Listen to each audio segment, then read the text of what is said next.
Allah.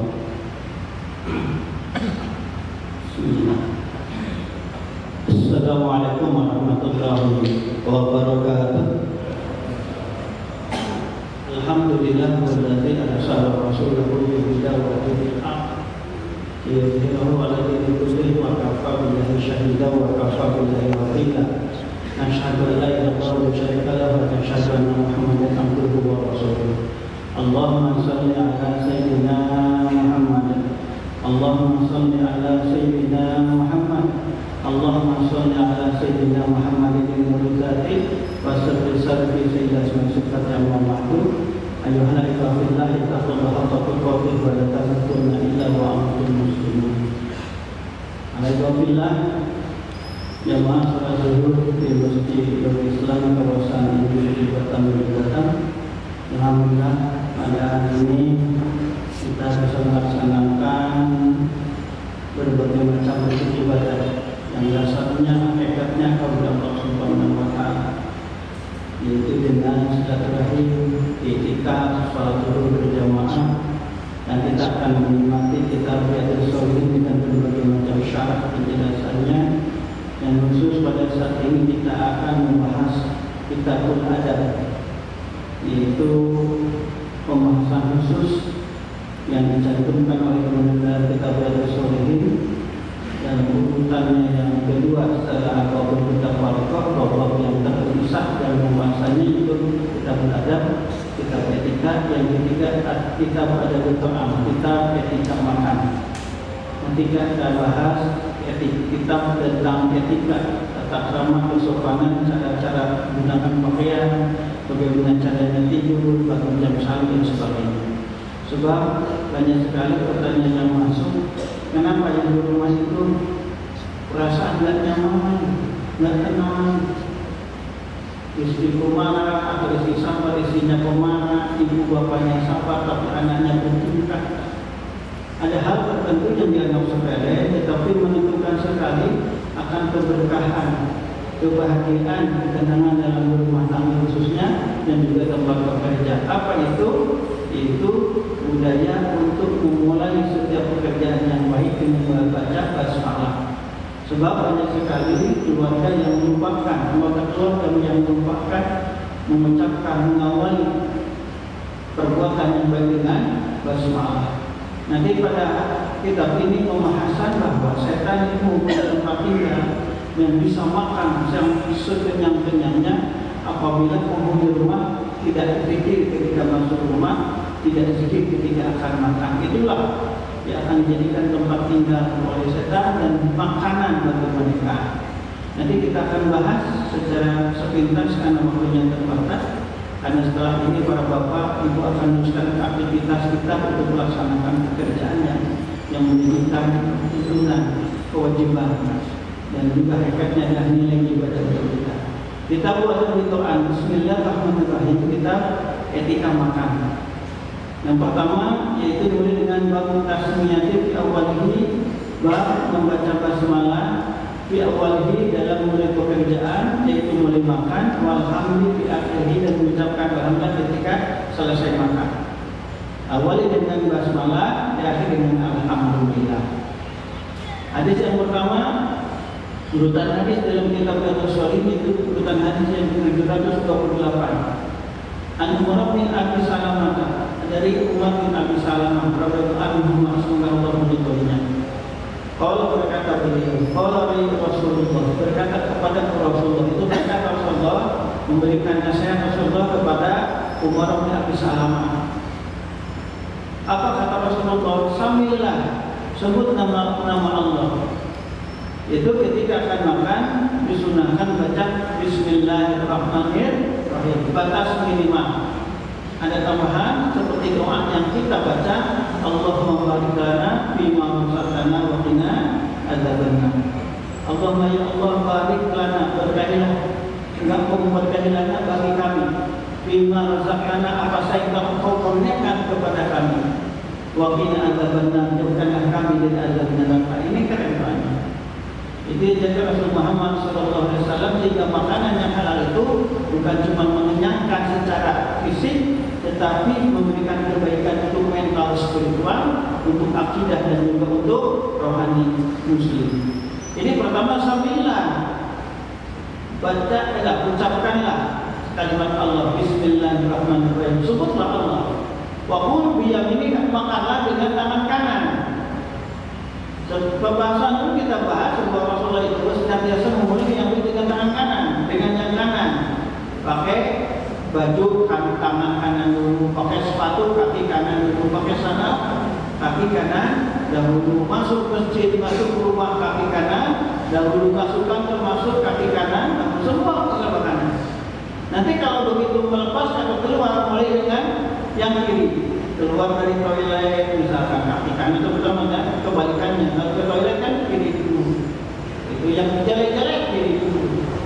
Termasuk buang sampah dengan yang kiri, tangan kiri, buang ini dengan tangan kiri. Bersih berudah ke arah kiri. Tidak ke kanan. Itu yang bagus-bagus dengan kanan, yang jelek-jelek kotor dengan yang kiri.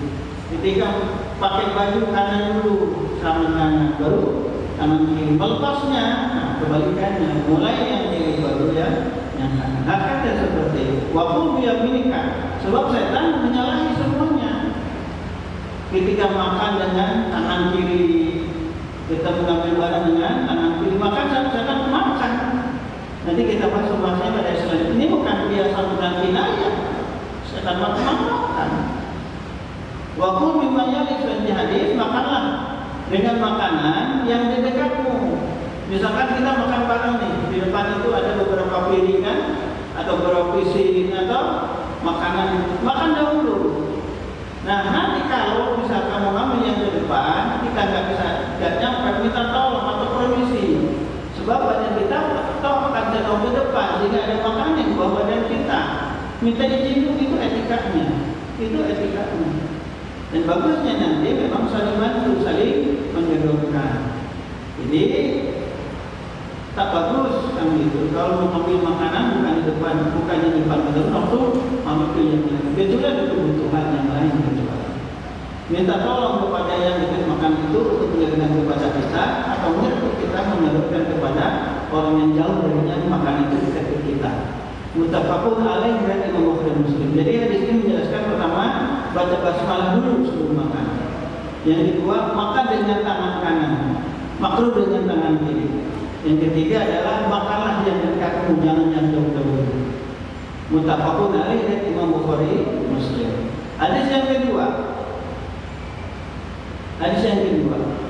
Bagaimana apabila seseorang lupa, enggak makan dahulu, enggak baca basmalah dulu ketika makan? Apa teruskan aja makan, usah baca basmalah, sampai hitung-hitungan lupa?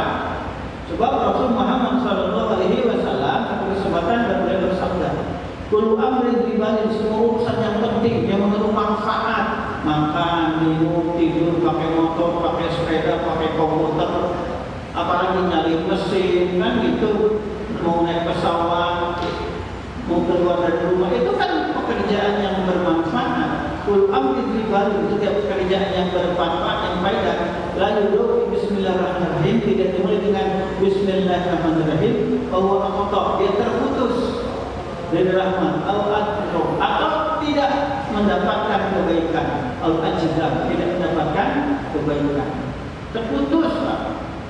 terputus dari kebaikan, dari rahmat, jauh dari kebaikan. Apa saja? Sehingga sebagian ulama mengatakan, saking pentingnya basmalah termasuk rukun wudu. Tentu bukan dalam Syafi'i, sebab orang yang tidak baca basmalah ketika baru akan berwudu maka sah wudunya. Saking pentingnya dia membaca basmalah. Jadi dalam Syafi'i baca basmalah tidak termasuk rukun wudu, tetapi sunnah. Tetapi sunnah itu memberikan efek yang sangat positif. Dan Sayyidah Aisyah radhiyallahu anha, kalau berkata beliau, kalau Rasulullah Rasul Muhammad SAW, "Idza akala ahadukum," apabila salah seorang di antara kamu akan makan, "Falyakulillah," maka sebutlah nama Allah, baca basmalah dulu, Bismillahirrahmanirrahim. Fa inna syai'an Allah, apabila dia lupa untuk menyebut nama Allah, tidak baca basmalah dahulu, fi awwalihi, ketika akan makan, ini lupa nih, tak baca basmalah. Ingat-ingat sudah beberapa suap yang kedua makanan yang dihidangkannya di luar ekspektasi, misalkan lama nggak makannya, saking apanya gembiranya lupa baca basmalah. Kalau aku ucapkan apa dia? Muslim yang ketika makan awalnya tidak baca basmalah dengan mengucapkan Bismillahi awwalahu wa akhirahu. Bismillahi awwalahu wa akhirahu. Bunyi itu balik lagi ke makan. Jadi dengan nama Allah, awalahu awalnya makan, wa akhirahu dan awal akhirnya makan. Kalau minum sama, lupa gak baca basmalah, Bismillahi awwalahu wa akhirahu. Nanti ada hadis yang selanjutnya yang memang sangat menarik, sangat unik. Rasul itu sampai tersenyum. Gitu. Rasul itu sampai tersenyum sebab ada seorang sahabat yang lupa makan, tidak boleh baca basmalah. Ketika baca basmalah, maka si setan memuntahkan apa yang dalam perutnya. Itu di antara kehebatan, keutamaan dari baca basmalah. Bismillahirrahmanirrahim. Hadis yang selanjutnya yang ketiga, Bapak Ibu perhatikan. Nyaman gak nyamannya, tenang gak tenangnya satu rumah itu tergantung kebiasaan penghuninya. Anda beri dari Jabir radhiyallahu anhu, dari Jabir sebutkan darinya. Sampai itu Rasulullah, aku dengar Rasul Muhammad sallallahu alaihi wasallam bersabda beliau, "Idza dakhala ar-rajul baitahu," apabila salah seorang dan apabila seseorang masuk ke rumahnya, fa zakarallaha ta'ala, maka ketika mau masuk rumah zikir kepada Allah, inda duluwi, ketika masuk rumah. Apabila seseorang masuk rumahnya, maka zikir kepada Allah ketika masuk rumahnya, wa inda ta'ami, dan ketika akan makan, oleh syaitan berkata, di asami kepada teman-temannya. Jadi antara ada tulisan ini Bapak Ibu, ada intelijen, ada mata-mata pengintai, cari rumah-rumah yang di mana di sana ada penghuninya, muslim atau enggak muslim, nanti kelihatan. Nah, seorang muslim adalah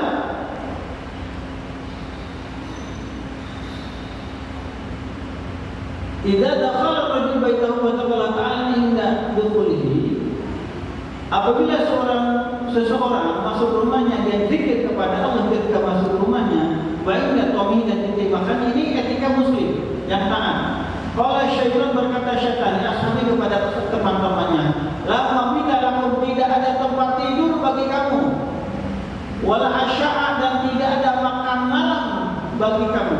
Artinya apa? Di sini tidak ada tempat untuk tinggal kita. Kalau dipaksakan kita enggak tenang, bisa musnah, hancur kita tinggal di sini. Wal asya', dan tidak ada makan untuk kita. Artinya apa? Penghuni penduduk rumah itu akan tenang, nyaman, damai. Istri-istrinya soleha, suami soleh, anak-anak solehin, soleha.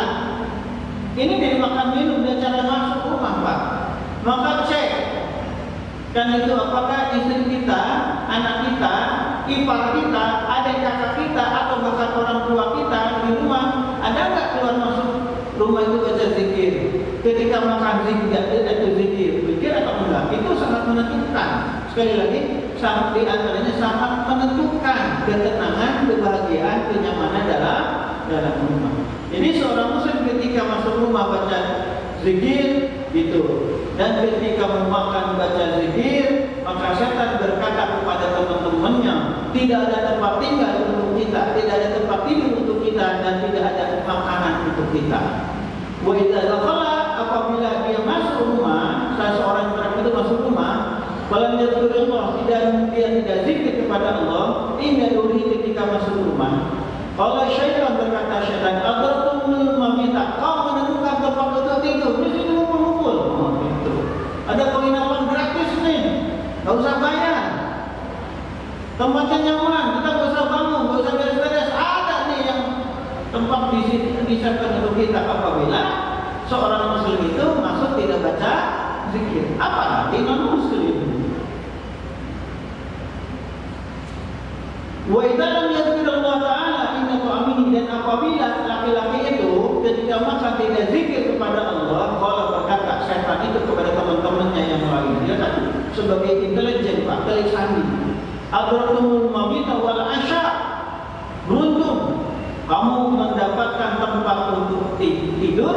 dan juga mendapatkan makan malam.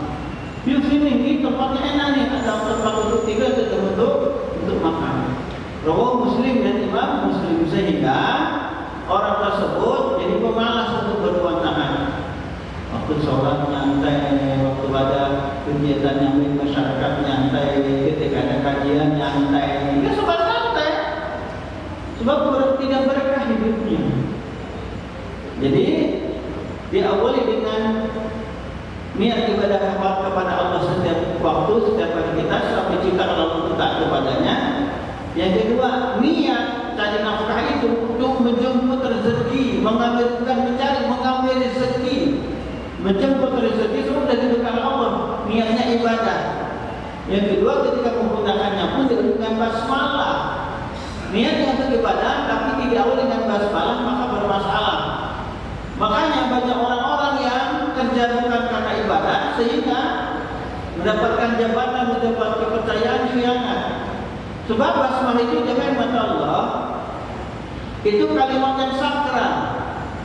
Sampai ayat yang pertama, wahyu pertama dengan kepada Rasulullah Taala, Iqra bacalah oleh Rasulullah bismi rabbika, dengan nama Tuhanmu. Bismillah coba di sana ulama menjelaskan di antaranya dengan dua akibatnya itu Bismillah. Sebab pertama adalah sababnya, artinya yang menyebabkan pertama segala sesuai itu adalah Allah. Bismillahirrahmanirrahim. Misalkan seseorang mau masak, mau makan, mau minum, mau kerja, Bismillahi. Nah itu sebab karunia Allah itu sababnya. Sebab karunia Allah kan itu. Aku bisa makan, aku bisa tidur, aku bisa kerja, aku bisa menggunakan komputer. Bahasa babiyah. Bika namanya makanan wabiyah itu mayakun. Ulama menjelaskan bak di sana adalah bahasa babiyah. Bika aku makanan adanya alam raya. Karena aku yang menciptakan dan aku yang membuat. Sehingga sumber kebahagiaan dari Allah, maka seorang muslim yakin percaya hanya dengan taat kepada Allah akan bahagia. Terkadang kita nggak habis mikir ya. Terus terang saya sering berpikir, kenapa orang diberikan amanah oleh Allah satu jabatan, sudah dikasih fasilitas, apalagi gajinya yang sampai miliaran per tahun, puluhan ratusan juta per bulan, masih korupsi, masih nolong, masih maling. Ternyata tadi tidak dengan basmalah di Bismillah tadi. Sebab Bismillah tadi adalah, nanti ada poinnya. Yang kedua, isti'anah. Mohon pertolongan kepada yang pertama adalah dia tidak menyadari sebab dia bisa bekerja, sebab bisa dia hidup itu karena dari karunia Allah Subhanahu wa Ta'ala. Jadi ketika kita mengucapkan Bismillahirrahmanirrahim, pertama mengakui bahwa kita bekerja atas karunia Allah, atas kehendak Allah, atas pertolongan Allah. Karenanya kita kerjakan Allah. Jadi belajar kata Allah, profesional, ikhlas, pekerja perusahaan, kerjanya karena Allah. Sebab itu perintah dari Allah untuk mengambil rezeki yang halal untuk beribadah. Kedua, punya keyakinan itu pertolongan dari Allah sehingga kerjanya benar. Dan Allah yang mengawasi. Apa saja ketika berdagang dia mengakui bahwa itu sebab dari Allah, kasih sayang Allah, bisa berdagang, bisa jualan. Dikasih saja sakit, misalkan sakit gigi kiri karena demam tinggi sampai 40 derajat, dia nggak bisa dagang, aplikasi hilang ingatan. Itulah sebabnya, karena sebab kasih sayang Allah dia bisa kerja.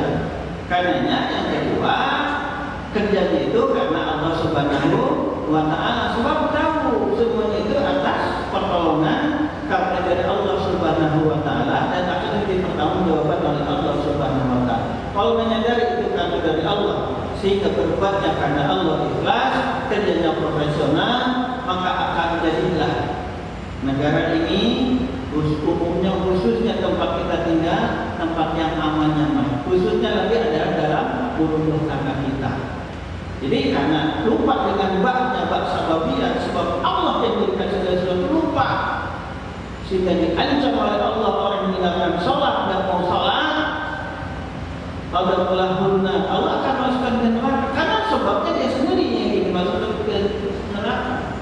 Bukan polisi memasukkan penjahatnya itu, karena memang penjahat itu masuk ke penjara, inginnya masuk penjara.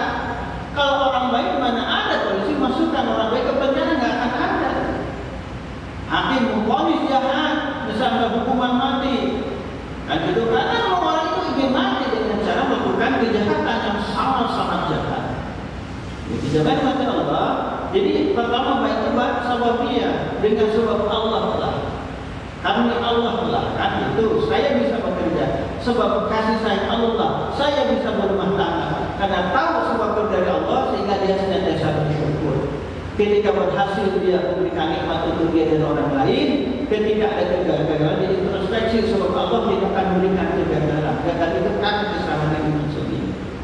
Itu Pak sabab yang kedua, ulama menjelaskan banyak isti'anah, pertolongan, karena pertolongan Allah saya bisa bekerja, karena pertolongan kasih sayang Allah saya bisa berumah tangga punya anak. Dengan kasih sayang Allah, karena pertolongan Allah lah saya bisa bekerja, bisa punya motor, bisa punya rumah, bisa itu dari Allah. Itu ada isti'anah. Karena isti'anah ada pertolongannya Allah dengan mohon pertolongan kepada memudahkan urusanmu.